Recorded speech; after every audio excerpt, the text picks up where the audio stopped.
Local 4 News starts now with a breaking news alert. The key ruling is in for the Oxford High School shooter. He can be sent to prison and not be paroled.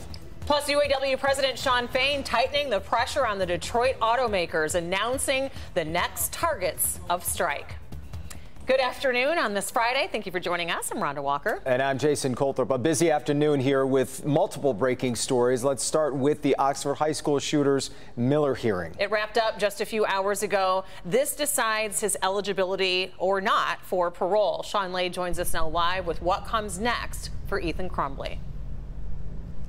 Good afternoon, Rhonda. You hit on a key point here that sentencing, what's next for the Oxford school shooter, is December 8th. But as you mentioned, yes, the door is now open for him to be sentenced to life without parole as a juvenile.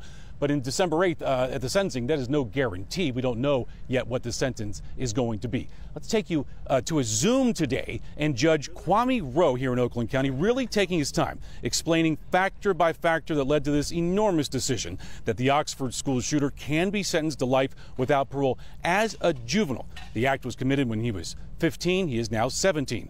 The judge revealing his decision this morning, saying some factors in the shooter's life did not really weigh heavily on this ruling, talking about his home life. At times, we know, chaotic, but other times he said he had support from other family members. The biggest factor, the judge said, had to decide if the shooter could be rehabilitated while in prison, and he does not think so, saying even now in jail here at Oakland County, he remains obsessed with violence, evidence of that.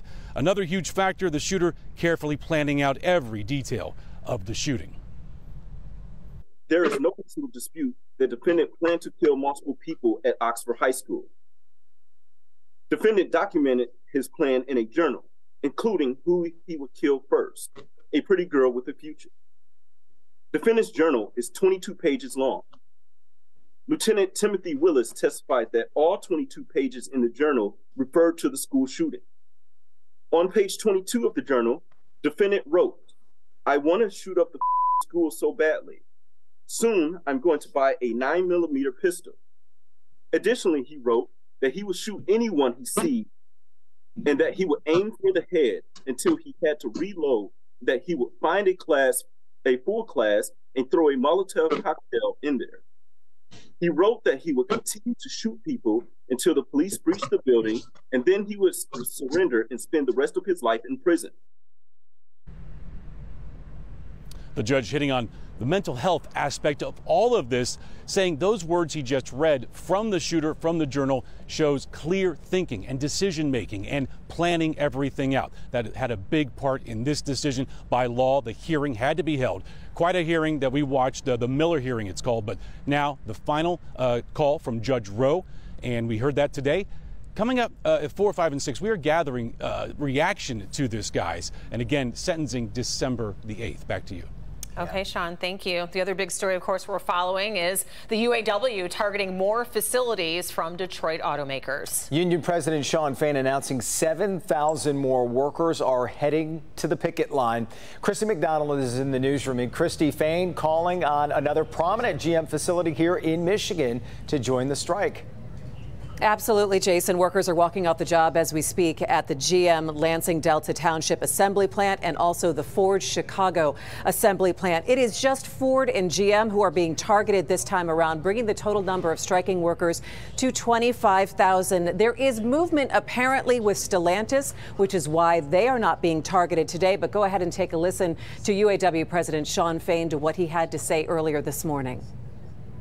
To be clear, negotiations haven't broke down. We're still talking with all three companies. And I'm still very hopeful that we can reach a deal that reflects the incredible sacrifices and contributions our members have made over the last decade. The fact that there hasn't been as much progress at Ford and GM as he would like prompted him to nudge the parties a bit. And this is not a crippling blow, but it does ramp up the pressure. And I think it is also noteworthy that he is again being asymmetrical in his approach and differentiating between the companies. He obviously was pleased that he got a proposal that was more forthcoming from Stellantis. That perhaps reflects more movement than has been apparent in those negotiations so far.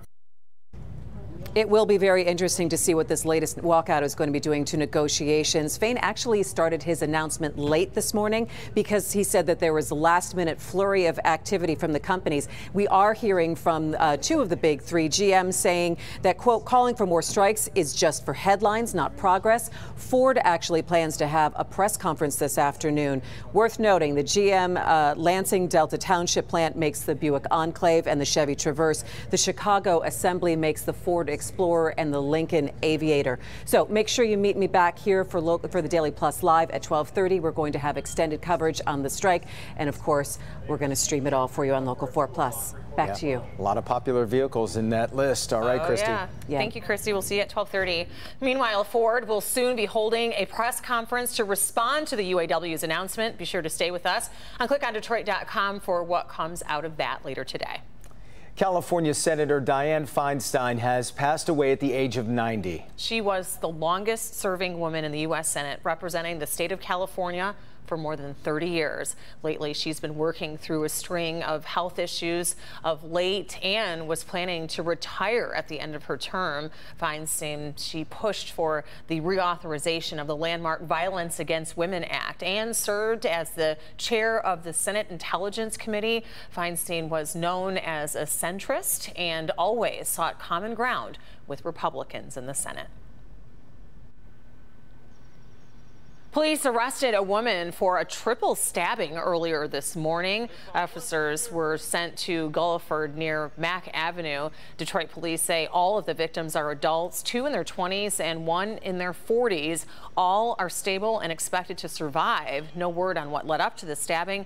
Detroit police are investigating. Starting Sunday, prospective employees for most state of Michigan jobs will no longer have to pass a screening test for marijuana. The Michigan Civil Service Commission voted to lift the requirement at its July 12th meeting, bringing state hiring policy more in line with a 2018 ballot initiative in which Michigan voters legalized recreational marijuana use for those 21 and older. The change comes amid an ongoing hiring crunch in which the state has had difficulty filling large numbers of jobs. That week-long cloud deck has been hanging on all morning, but hopefully the sun can break through already. Allegedly, that orb is out there somewhere, Ashley. Yeah, that thing, do we call it the sun? I'm not quite sure. But yeah, we should see a few peaks of it as we head into the afternoon. Now, we're not going to get a lot of it today. That happens this weekend, but I'm still optimistic that we start to see the clouds break just a little bit as we get closer maybe to sunset. So 64 degrees in Detroit, 66 in Ann Arbor, 66 in Port Huron, 65 in Adrian. So we're in the mid-60s with a very light wind out there, mainly out of the east, a little bit out of the northeast. But we're taking a live look at downtown Detroit. Big weekend over at Comerica Park for all those Miggy fans. Visibility is much better than where we were this morning.